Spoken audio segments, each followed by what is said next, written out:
শিকার হয়েছি বিভিন্নভাবে। শুধু তরুণ প্রজন্ম নয়, ছাত্ররা নয়, বরং বাংলাদেশের সর্বস্তরের জনতা শিকার হয়েছে, শিকার হয়েছে। আমরা চেষ্টা করেছি কিভাবে এই বেসিক্যালি শাসনকে উদ্ধার করা যায়, এবং আমরা গর্বিত যে আমরা এই বেসিক্যালি শাসন গোষ্ঠীকে উদ্ধার করতে পেরেছি। কিন্তু আমরা কেন আমাদের এই অনুষ্ঠানগুলো দরকার হয়, আমাদের অনুষ্ঠানগুলো দরকার হয় আমাদের চলচ্চিত্র এবং সাংস্কৃতিক কর্মকাণ্ড মাধ্যমে কেন আমাদের স্মৃতিচারণ প্রয়োজন হয়।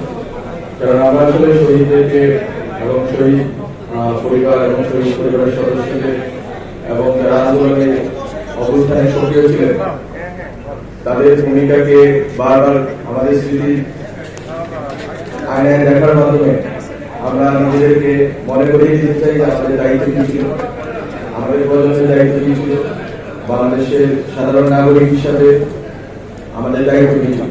আমরা মূলত আমাদের নিজেদের দায়িত্বকে মনে করিয়ে দেওয়ার জন্য আমরা আসলে শহীদদের স্মরণ করি এবং শহীদদের যে হিরোইজম, বীরত্ব, শৌর্য, সেটাকে আমরা আমাদের পাঠ্য হিসাবে নিই।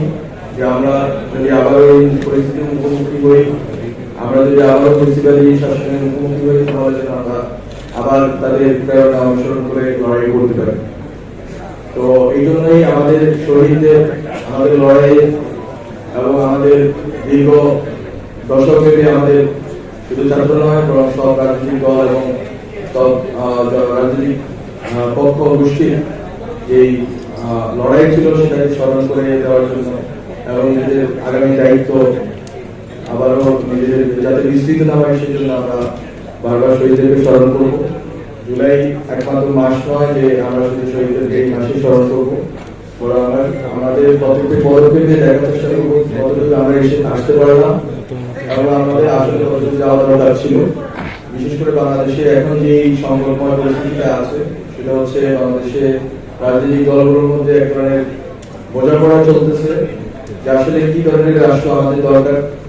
অনেক অগ্রগতি আছে, কিন্তু সাথে সাথে আমাদের অনেক হতাশাও আছে, নাগরিকদের অনেক হতাশা আছে।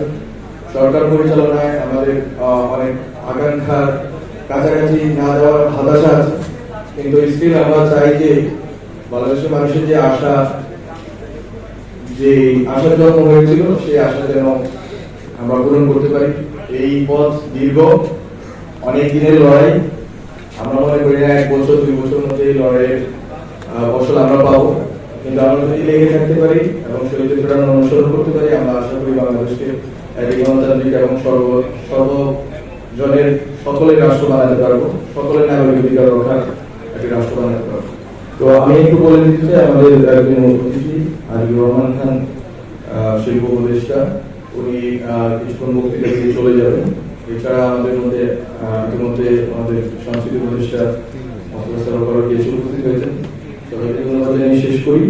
আমরা আশা করি যে জুলাই নিয়ে আমাদের যে শ্রাবণ বিপ্লব, যে চিত্রটি হয়েছে উপভোগ করবেন এবং আপনারা বুঝতে চেষ্টা করবেন যে আমরা কি স্ট্রাগলের ভিত্তি দিয়েছি আমাদের প্রজন্ম এবং এই দেশের জনগণ এবং আমাদের সামনে আরো কত ধন্যবাদ।